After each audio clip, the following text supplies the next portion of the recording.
आइए हम प्रार्थना के साथ आज का यह कक्षा शुरू करें। क्रूस का चिन्ह पिता और पुत्र और पवित्र आत्मा के नाम पर आमीन। हे हमारे पिता जो स्वर्ग में है, तेरा नाम पवित्र किया जाए, तेरा राज आए, तेरी इच्छा जैसे स्वर्ग में है वैसे इस पृथ्वी पर भी पूरी हो। हमारा प्रतिदिन का आहार आज हमें दे और हमारे अपराध हमें क्षमा कर जैसे हम भी अपने अपराधियों को क्षमा करते हैं, और हमें परीक्षा में ना डाल परंतु बुराई से बचा। आमीन। पिता और पुत्र और पवित्र आत्मा की महिमा हो जैसे वह आदि में थी अब और अनंत काल तक सदा रहेगी। आमीन। क्रूस का चिन्ह पिता और पुत्र और पवित्र आत्मा के नाम पर आमीन। आज हम लोग अध्याय 14 तौरेत या पंचग्रंथ पढ़ेंगे। तो सबसे पहले मूसा के जीवन के बारे में पढ़ेंगे। मिस्र के राजा फिरौन रामसेस द्वितीय के समय मूसा का जन्म लेवी वंश के यहूदी माता पिता से हुआ था, मगर फिरौन के आदेश अनुसार प्रत्येक यहूदी नवजात बच्चे को नील नदी में फेंक देना था। इसलिए उसकी माँ ने छोटे बच्चे को टोकरी में रखकर नील नदी में छोड़ दिया, जिसे फिरौन की बेटी ने देखा और राजमहल में लाकर उसका पालन पोषण किया। जब मूसा बड़ा हो गया तो उसे मालूम चला कि वह एक इस्राएली है। जब एक मिस्री उसके एक इब्रानी भाई को पीटा तो गुस्से में आकर मूसा ने उस मिस्री को मार डाला। उसके तुरंत बाद अन्य लोगों को इसका पता चला। तब मूसा फिरौन के अधिकार क्षेत्र से डर के मारे भाग गया और वह मिद्यान देश में बसने गया। वहाँ मूसा का विवाह योत्रे की पुत्री सिपोरा से हुआ। वहाँ मिद्यान देश में मूसा अपने ससुर का भेड़ चरा रहा था। तब उसे जलती हुई झाड़ी के रूप में ईश्वर के दर्शन हुए। वह देखा कि झाड़ी जल रहा लेकिन भस्म नहीं हो रहा है, और ईश्वर ने मिस्र की गुलामी से लोगों को छुड़ाने की जिम्मेदारी मूसा को दिया। बाद में मूसा द्वारा ही ईश्वर ने सिनाई पर्वत से 10 आज्ञा दिलाई। इसलिए मूसा को सर्वश्रेष्ठ विधिकर्ता माना जाता है। मूसा को पंचग्रंथ का लेखक भी माना जाता है, किंतु विधि विवरण ग्रंथ में उसकी मृत्यु का जिक्र किया गया है। जैसा कि हमने पिछले अध्याय में देखा है, पंचग्रंथ की रचना एक व्यक्ति के द्वारा नहीं हुई, लेकिन इसके पीछे करीब 500 वर्ष की परंपराएं हैं। पुराने विधान के पहले 5 ग्रंथों को पंचग्रंथ या तौरेत कहते हैं, जो कि इब्रानी बाइबल में तौरा या संहिता के नाम से एक ही पुस्तक मानी जाती है। इन 5 ग्रंथों में यहूदियों के प्रारंभिक इतिहास का वर्णन है, जिसकी शुरुआत इब्राहिम के बुलावे से होती है। प्रभु ने अब्राहम से कहा, अपना देश, अपना कुटुंब और अपने पिता का घर छोड़ दो और उस देश जाओ जिसे मैं तुम्हें दिखाऊंगा। मैं तुम्हारे द्वारा एक महाराष्ट्र उत्पन्न करूंगा और तुम्हें आशीर्वाद दूंगा। तब अब्राहम ने ईश्वर की आज्ञानुसार उस प्रतिज्ञा देश के लिए निकल पड़ता है।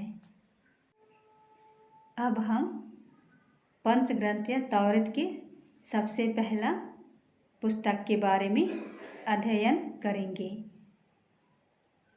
पहला पुस्तक है उत्पत्ति ग्रंथ। उत्पत्ति ग्रंथ में अध्याय 1 से 11 तक पूर्व इतिहास की बातें बताई गई हैं, जिसमें ईश्वर ने इस पृथ्वी को क्यों बनाया, संसार में पाप कैसे आया आदि मूल विषयों का वर्णन किया गया है।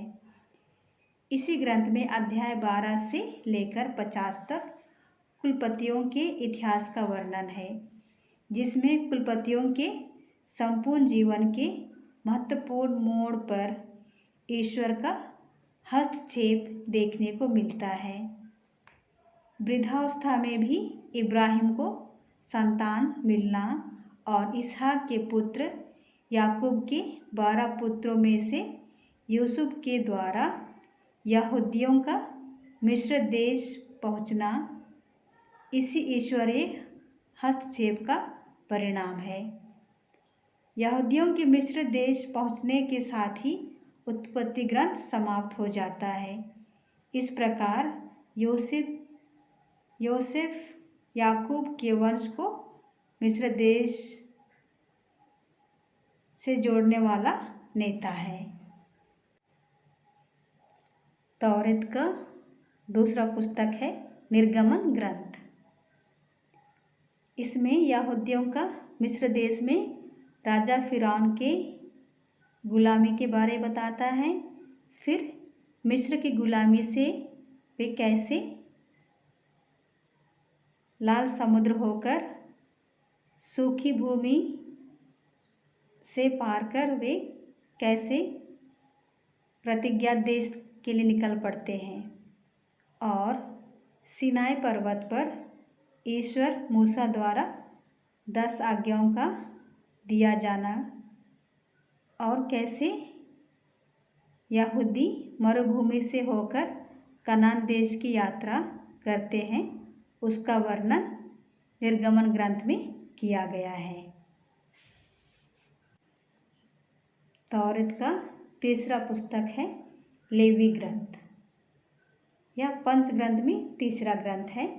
इसमें लेवी वंश के याजकों के सेवा कार्य का वर्णन किया गया है। इस ग्रंथ के मूल विषय पवित्रता संबंधी नियम है। जो लोग ईश्वर के हैं और ईश्वर की उपासना करते हैं तथा उन्हें बलिदान चढ़ाते हैं, उनकी प्रतिदिन की जीवनचर्या कैसे होनी चाहिए, उसका वर्णन इस पुस्तक में मिलता है कि किस तरह याजक ईश्वर की सेवा कार्य करना चाहिए। तौरेत का चौथा पुस्तक है गणना ग्रंथ।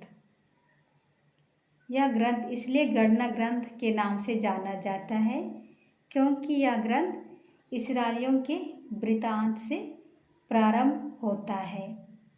जनगणना इस्राएलियों के अलग कुलों की संख्या की जानकारी के लिए कराई गई थी। यह गणना इसलिए भी कराई गई कि मूसा इस्राएलियों के बीच या योद्धाओं की जानकारी लेना चाहते थे ताकि वे इस्राएलियों की एक सेना संगठित कर सके।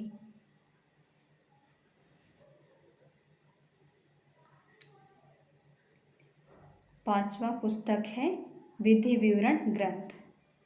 विधि विवरण पंच ग्रंथ समूह का आखिरी ग्रंथ है। इसमें मूसा के उपदेशों, वार्ताओं तथा निर्देशों का विवरण मिलता है।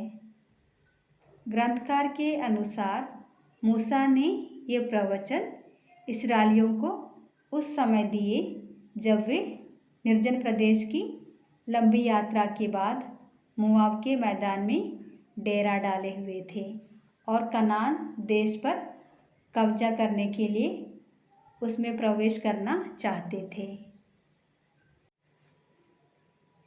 इस प्रकार इब्राहिम से की गई प्रतिज्ञा के अनुसार ईश्वर सदैव यहूदियों का मार्गदर्शन करता रहा और समय समय पर उनकी अगुवाई करने के लिए लोगों को भेजा जो उनकी अगुवाई करे।